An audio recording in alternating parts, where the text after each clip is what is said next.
we'll go ahead and get started. Hello, everyone, and welcome to our RTAP bi-monthly webinar series. Thank you for joining us for today's presentation. My name is Kara, and I am the Kansas RTAP Director. Please feel free to go ahead and add your names and agencies in the chat box so we can all get acquainted. And in the meantime, I'm going to go over some housekeeping rules before I introduce our speaker for today. So please remember to keep yourself muted during the duration of the presentation, as there will be a Q&A session at the end. But if you do have questions during the presentation, please go ahead and feel free to put those in the chat box and we will address them later on. I will be adding my email address here in the chat so that if you have any technical difficulties or have any questions or concerns, I can follow up with you on those. I'm going to drop that right now. All right, so I'm going to go ahead and introduce our speaker for today. Jenny Kramer serves as KDOT's Active Transportation Manager. She is responsible for overseeing the KDOT Administered Transportation Alternatives Program and serves as the State Pedestrian and Bicycle Coordinator. Prior to working for KDOT, Jenny served as the Community Health Promotion Section Director at the Kansas Department of Health and Environment. Jenny received a Bachelor of Science in Environmental Studies and a Master of Science in Nutrition Science with a focus on public health from the University of Utah. Jenny primarily walks and bikes for transportation. And with that, I'm going to hand it over to Jenny. Great. Thank you, Kara. Thanks for having me. I enjoy providing updates on our program, and especially if you're not familiar with the Kansas Active Transportation Program, it's a good chance to get acquainted and figure out how you might get involved or just stay in the know. So I'm going to, hopefully you can see my screen and not anything else on the presentation. All right, so first I just wanted to introduce our team. So Matt Messina, he is the Chief of Multimodal Transportation. That includes freight, transit, and EV, electric vehicle charging. And then there's me, Active Transportation Manager, and then we have Ann Cat, our Safe Routes to School Coordinator, and then Umair Farouk, he is the new engineer who will eventually become a professional engineer and help with signing off on the designs that we work with communities on. All right, and then we also have some consultants that provide support specifically to the Transportation Alternatives Funding Program and Safe Routes to School. So they are shown here. They're from Tool Design and Burns and McDonald. So this has been really helpful to have these consultants move forward a lot of the initiatives that we have been dreaming about for many years, but with limited staff, haven't been able to move forward with until the last few years. And I'm going to talk about that today, some of those. So KATE is our acronym for the Kansas Active Transportation Enhancement Program. And in the last couple of years, we have been building it up with our active transportation plan, hiring consultants, hiring new staff, and just moving towards implementation of the plan. So the state of KATE is strong, we're happy to report. So just wanted to give a little bit of background. For the first time ever in 2020, we did receive state funding for active transportation. And this allowed us to develop our active transportation plan, which was way overdue. There had been one developed in 1995, so pretty outdated and not really action oriented. So we were able to get that active transportation plan developed and published with a lot of public involvement. And then the funding also allows us to contribute to KDOT projects that maybe where a bike or pedestrian facility would be appropriate, let's say a sidewalk or maybe a wider shoulder where we know cyclists are riding. A lot more technical assistance to our communities to help them with writing grants, like for the Transportation Alternatives Program, even engineering support, even cost estimates, some basic conceptual designs, especially in those rural communities where they might have one or two staff members who are expected to do everything, and writing a grant can be a bit of a stretch to include in their workload. So we have been experimenting with that technical assistance and a higher level of support for those communities. So who does Kate serve? Basically the entire state, communities across the state, all sizes, suburban, rural, and improving access for people of all ages, abilities, and backgrounds.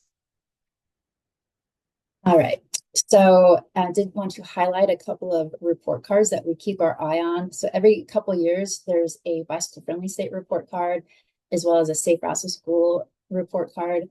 And we're looking at the like the what's the word, that how you're scored. So like what are those activities, actions that they like to see in order to get good grades, so that we're on par with other states across the country. And happy to report that we have moved up in our bicycle friendly state report card.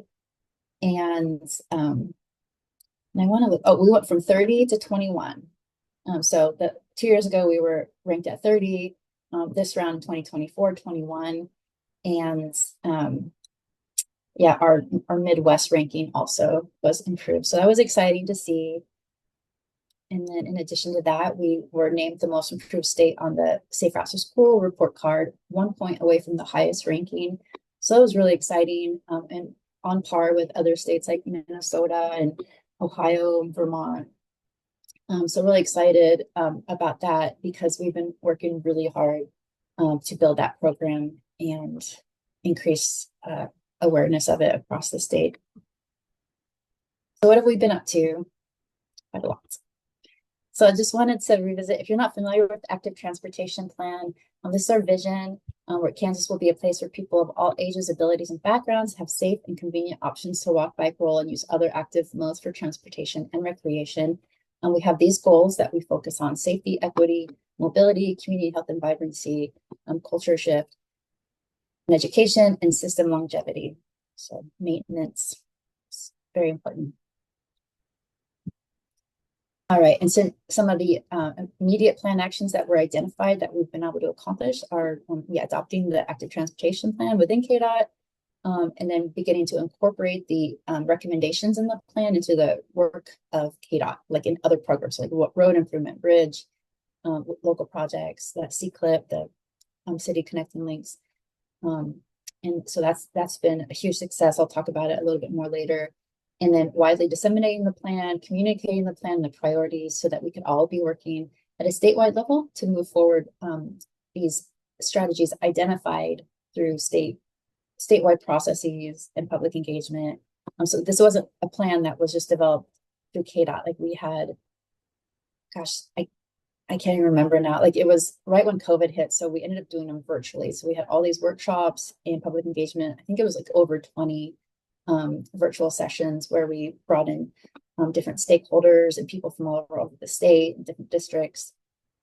So really hoping to move this plan and the priorities identified like in a more cohesive way, knowing that we'll have the greatest impact if we follow that.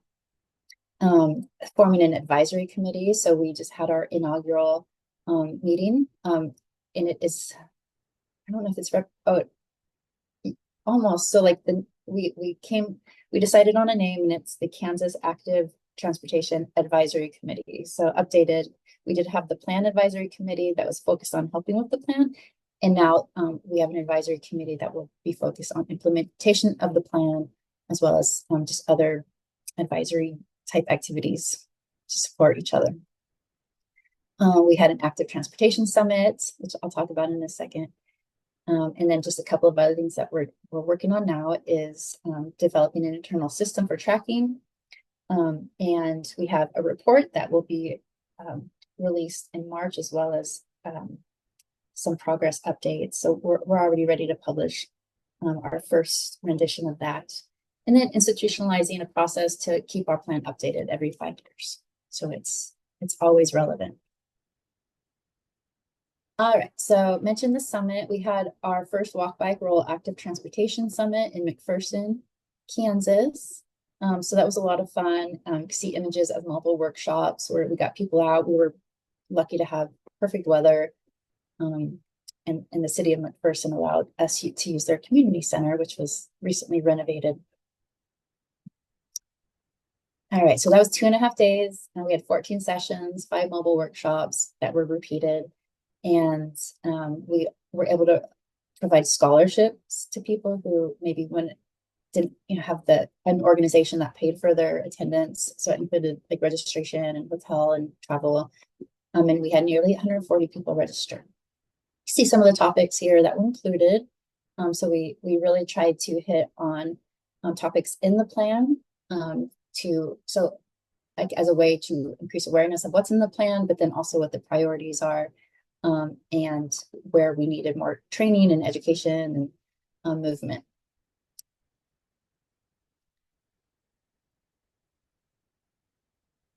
All right. In addition to the summit, we rolled out monthly webinars. So what we decided when the plan was published back in early February or early 2023, I think it was February, we didn't want to just do it like a one and done press release. We wanted to have like an extended rollout. So that rollout included monthly webinars on topics in the plan, and then culminating in the summit in McPherson that was just mentioned. So these are some of the topics. You can scan that barcode and go see recordings for all of these, as well as view the slides. And also we do have a Walk, Bike, Roll Summit webpage that includes, I think it includes a lot of the slides and information about what was covered there. All right, and then shout out to our speakers that we've had with the webinars and the summits. Without them, obviously, we couldn't have done it.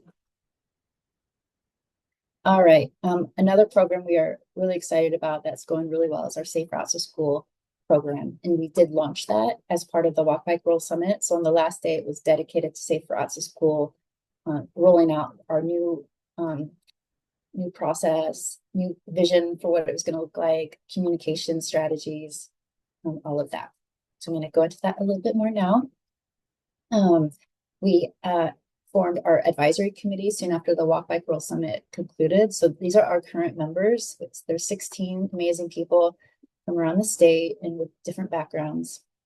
They helped us, as well as like doing public engagement meetings, to develop the strategic action plan for Safe Routes to School. So that says draft right here. It is now published. I need to update that image. I didn't realize. So that is now out on our Safe Routes to School webpage. And then communications, we've been very active with the communications. We do have an active transportation Facebook page where we post a lot of our Safe Routes program initiatives as well. We recently highlighted every one of our advisory committees like once a week. I think we have one or two left that needing to be recognized. But then, we just have it's a way to communicate upcoming events that I'll be talking about as well. And then a brand new website. You can see here, if you Google, recognizing I don't have a link anywhere, but if you Google Kansas Safe Routes to School, that'll get you there. And it has really great information about the program. You can see a map where there's been Safe Routes to School plans developed and published. You can sign up for our newsletter, listserv, and then just be the first to hear about upcoming funding opportunities or opportunities for events and resources.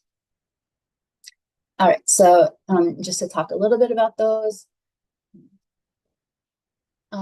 Here's a map of who we have been able to fund so far since the revamp launch at the summit. So it's kind of going in reverse order here, but we started with some planning grants and Kickstart grants. We're not repeating the Kickstart. We're doing it similar, but like in a different way. So that first year though, we really wanted to kind of energize communities and see where there was funding. So the yellow, those communities were selected to have a safe routes to school plan done for them. So we sent in the consultants, so they didn't have to go hire a consultant. We already had our hired consultants who are experts in safe routes to school planning processes. So that's tool design. So teams went into the community, worked with the community, did the field work, the walk audits, the public engagement, surveying, traffic counts, like, you know, seeing where students were walking, crossing, all of those things. And all the community had to do was form their coalition, meet with them, help find locations for their team to meet, invite the public, that kind of thing. So it's been really successful, very streamlined and efficient. And then we're now working with another 5. We did combine Weston into Wallace County upon their request. So these are combined into one. But that's going really well. It's the first time we did it was condensed into one semester. So the spring semester, just because of how timing worked out, we got them all out and it was exciting. This time we are doing the full school year though, and it is allowing more time and better weather to accomplish some of the activities that need to be done.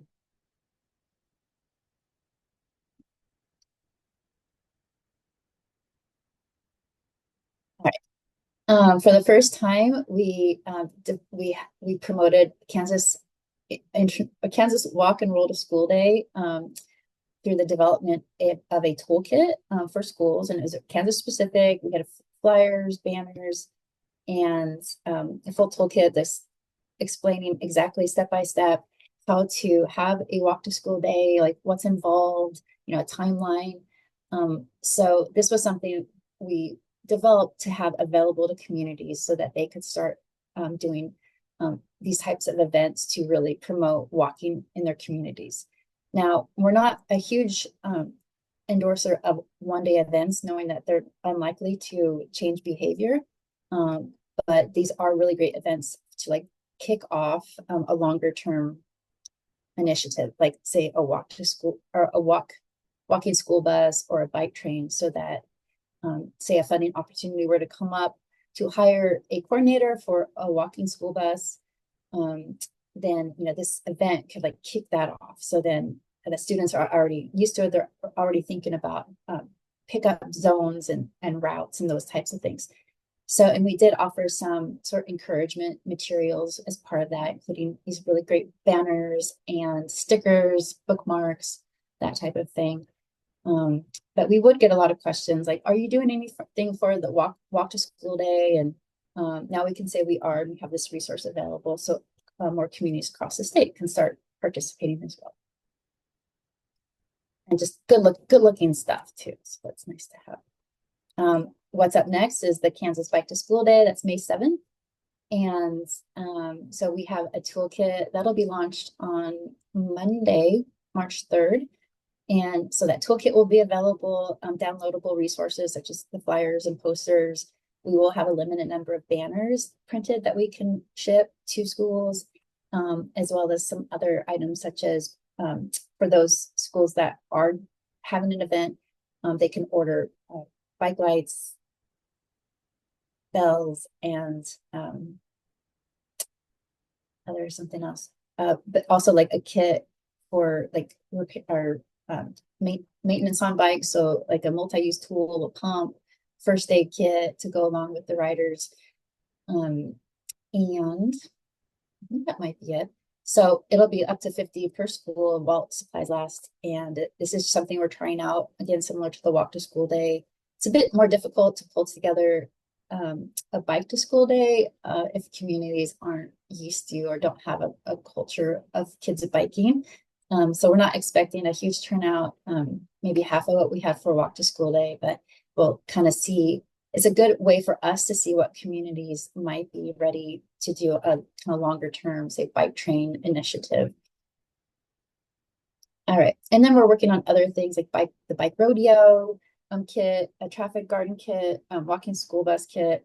So these are this it's going to be part of an idea book that will have things for schools to consider, like what could be a good fit for schools to encourage and educate their students on walking and biking, and get that culture shift to getting kids walking and biking more, in addition to developing plans to improve the environment to make it safer and more pleasant to walk and bike to school. Also looking at school zone guidelines and then pedestrian safety lessons. So that is up and coming, and we'll really be rolling that out this summer and fall. All right, I did want to touch upon the Transportation Alternatives Program because this is a major funder of safe routes to school engineering projects, but we also have non-engineering opportunities. So like the education and encouragement, we provide up to $60,000 if a school has initiatives that were identified in their safe routes to school plan that they then now want to implement. So say that's a bicycle safety curriculum that they want to integrate into their, PE class or health class or whatever class they determine to be the most appropriate. So this funding can help pay for bike fleets and the educators and the curriculum and storage unit to keep the bikes, that type of thing. So just keeping that in mind, about half of our projects that we awarded in 2024 were focused on improving safety for kids walking to and from school. And just want to point out too that like when communities address safe routes to school, like it's actually benefiting the whole community, or at least the community that's also encompassed in that 2-mile or so radius. And in some cases, that's the entire town, especially like in our rural areas. So the next call for projects will be in early 2026, and we will be having more opportunities to get more technical assistance this fall. And I'm going to talk about that in a minute. But we did try out some new things this year to try and capture more of those rural communities that I was talking about in the beginning that have like our lower staff and maybe resources and funding. So we explored ways to provide the match support that's needed for these smaller communities to have a TA project, which can be overwhelming and expensive because it is a federal funded project. So we were able to match projects with the Highway Safety Improvement Program. This was in response to the vulnerable road user safety assessment that had been completed. So the vulnerable road users are those, pedestrians, people biking, trying to reduce the crashes and fatalities that we see in those road users. So they committed $3.5 million of Highway Safety Improvement Program towards the match on projects that were really targeting the environment that would improve the environment for vulnerable road users. So we looked at a couple of measures to identify that eligibility that I'll show in just a second. I have a map. But then also we use state funding to match projects as well. And then just about 2.6 million in local match in those communities that had the resources to provide that. So this is the first time we were actually covering these projects literally 100% because we even had the design, the PE, so that's the preliminary engineering design component, which can be, upwards of $100,000 to design. We had that also as a participating phase for the first time. So between that, the match covered, and then also providing the engineering support and technical assistance for developing the applications and identifying the corridors that needed improvements. It really opened it up to those smaller communities that wouldn't have otherwise been able to apply and get funded. So I just wanted to briefly show our vulnerable road user safety assessment and tool. We have this dashboard. You can go in there, search your area, and look at where you have higher injury or fatality corridors. And those were the corridors we really wanted to improve road conditions on, ideally. But this is a great tool. You can look at also crash history and other measures that I'm not going to mention, but yeah, so it's a great tool if you want to, if you get these slides, you'll be able to click on that. And it's also located on our KDOT webpage. And then just wanted to show you a map of our 2024 TA awards. We had a pretty good mix. Ulysses was a safe routes, great case study where they developed their plan. They got a traffic study done in by KDOT so at no expense. And then so they got funded to do a safe routes to school plan through transportation alternatives. They completed the TEEP study that was funded by KDOT, and then they applied for TA funding to build a safer crossing at their middle school at 100%. So just there's a great example of what's available to communities. All right, and then I mentioned integrating active transportation into other KDOT projects. So this is to me one of the biggest signs of success. And oops. When we start seeing other KDOT programs just including, say, a 10-foot side path on a bridge, or reaching out to us about widening the shoulders, or adding sidewalks to a C-clip project because the community heard about it. And then especially when they're doing these things without asking us, that's a huge deal, because that is a culture shift within KDOT that we're seeing. And then just wanted to share some of those funding opportunities. Obviously, we have our state funding, obviously funding active transportation. Then also the carbon reduction program has been great at funding, sidewalks and multimodal roads. More so, we have say road diets with a turning lane to avoid those typical crashes on 4-lane roads, reducing speed, adding sidewalks. The community or the city connecting lanes, should be city, has, those communities that are starting to figure out like how they can add sidewalks to it. And in some cases, we add funding to these projects when needed, if that's the only way we're going to get them in there. But that's available to us because we have this state funding. Innovative Tech doing a flashing beacon crossing. Cost Share has been doing a lot more multimodal projects as well. So we just saw a side path added to US 83 bridge in Garden City, sidewalks in Belle Plaine, highway crossing in Baldwin City. I don't have to read all of them, but yeah, and this is a picture of Russell, where this was a Kate project that's focused on schools and safer crossings. All right, one other thing just we're working on the side was developing and then getting approved by AASHTO, which is the Association of, I think, American Association of State Highway Traffic Organization. I apologize, I just messed that up royally, but you create this, you develop the routes, you meet with all the communities, you get letters of support, you find out the best routes through each community based on feedback from local cycling groups, and then develop like a map, get letters of support from those communities, and then you submit it all in application to AASHTO. And we did that for 50 and 55 this past fall, and those were both approved. We already had 76 and 66 down here in the corner. So these routes are for the experienced cross-country or state cyclists who are not afraid of highways. 76 does overlap with the Transamerica ride that goes basically, I think, from like Oceanside to the East Coast. And anyway, so because we know cyclists are riding through our state, or we want them to, we want to then be able to identify routes that we have determined to be more used by cyclists and hopefully are safer. So that was just passed.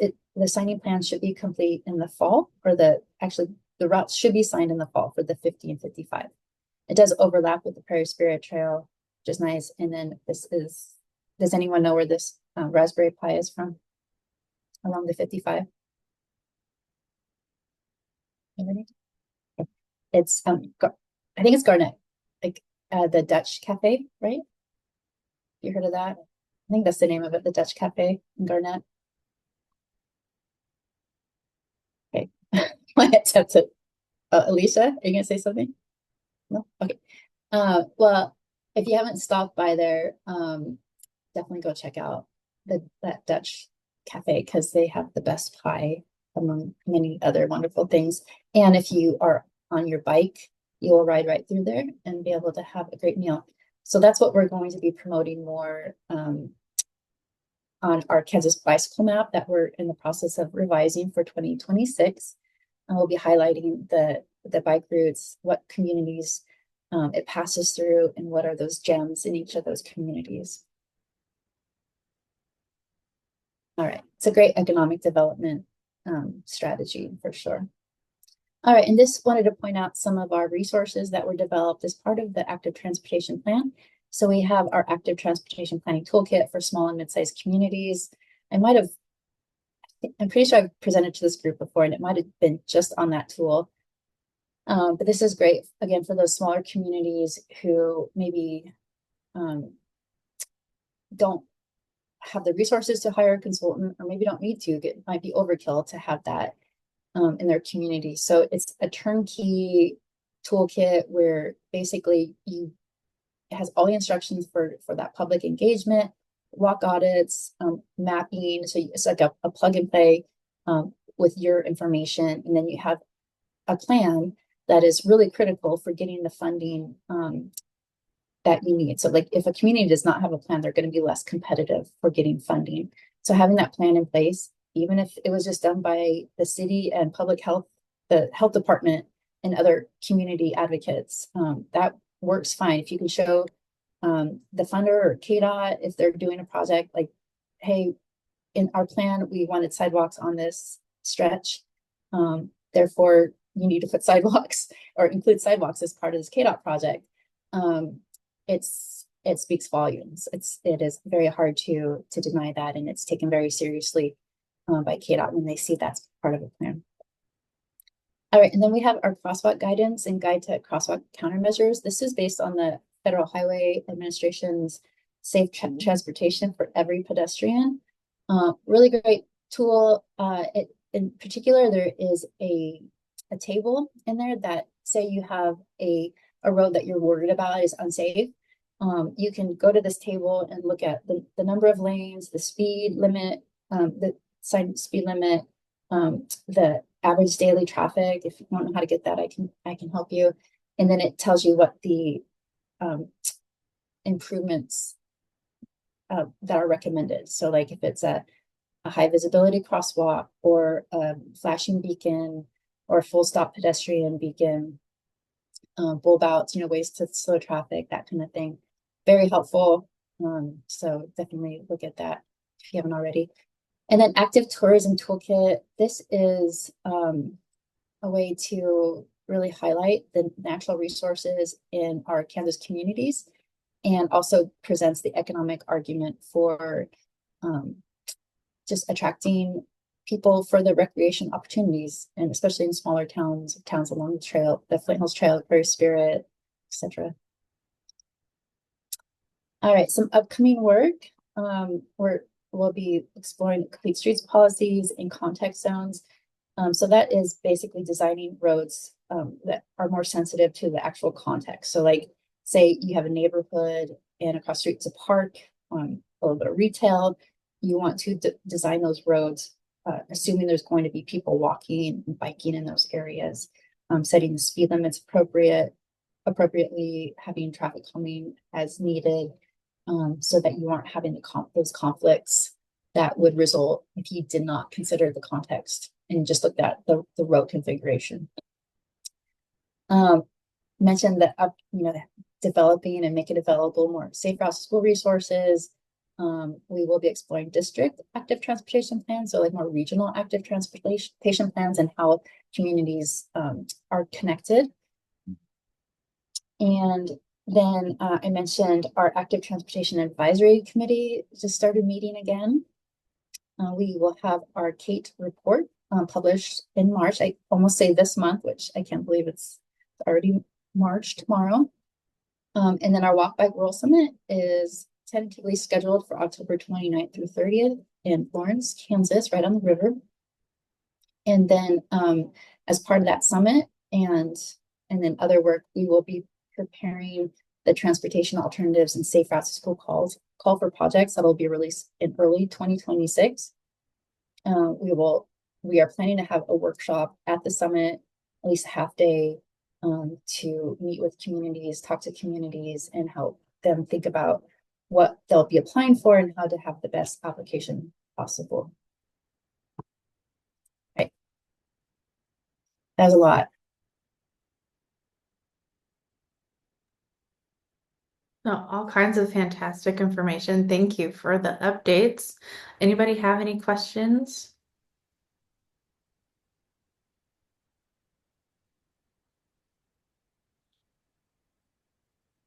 Okay, well, I have a question. What advice would you give to those who may be hesitant to participate in active transportation due to safety concerns, particularly like biking on the roads and such? Yeah, I mean, people are only going to bike if they feel safe, right? And the cross country cyclists I mentioned, they feel like they feel safest when they're on the road with cars. Most people do not feel that way and need that separated path. So something that has been so wildly popular across Kansas, but is often in many grant applications that we receive are these 10-foot side paths along, busy roads or just recreation trails. So like I was just at this Lawrence bike plan meeting and we went around the room and asked like, where's your favorite place to ride? And everybody said, oh, the Burroughs Trail, the Loop. And these are separated 10-foot paths that go around Lawrence. Like no one was like, oh, I like to ride on 23rd Street, like that's just not feasible. So like it may mean that a community has to apply to get that built. I mean, bike lanes are another option. It just for whatever reason they're not as popular in Kansas, except for like in urban areas. It's those side paths that are very, or side paths or shared use paths that are literally feel more recreational, but also serve as great transportation options. Thank you. Um, how should rural areas with limited resources find a balance between active transportation projects and motorized transportation projects with limited time and resources available? Mm-hmm. Great question. Like, because if you are to improve a road, it's a great time to include like the side path, sidewalks at a minimum. And I mean, and it benefits everybody, right? Like it's not just like, oh, this is just for the people walking or biking, and we don't even see anybody like walking or biking, so why should we include it? Well, you don't see anyone walking or biking because people don't feel safe riding on or walking on those corridors. But when you develop a street that's more multimodal, that has available infrastructure for people walking and biking as well as driving, like it decreases speed, traffic congestion. It's more pleasant. Like the crashes that occur would be more like fender bender, not like serious fatalities. Like if they did occur, so it's I don't know, like it's just a lot more pleasant and safe for everybody involved. So just always looking at the opportunity if a road is being improved, even if it's like through KDOT, be thinking about like how to incorporate transportation for all users. Unfortunately, we have a very auto-centric mindset especially in the Midwest, and I would say across the country, where the motorized vehicle is prioritized for sure. So it's a lot of work to do to start shifting that, but we're not going to start shifting that until we start building safe facilities for everybody. Because not everyone can drive, right? I mean, there's students who walk or bike because they don't have a choice. They're too close for a bus and their parents can't drive them. Or there's people who have disabilities that don't allow them to have a driver's license. And if without safe facilities, they're either having to be dependent on other people or stay home. So, I mean, it's really those individuals that were in those populations were we're working the most for, right? Like, there's a huge recreation component to it as well, but it's people should not be forced to drive just to leave their home, right, and be safe. Yeah, absolutely. Well, thank you for answering my questions. Does anybody else have any questions?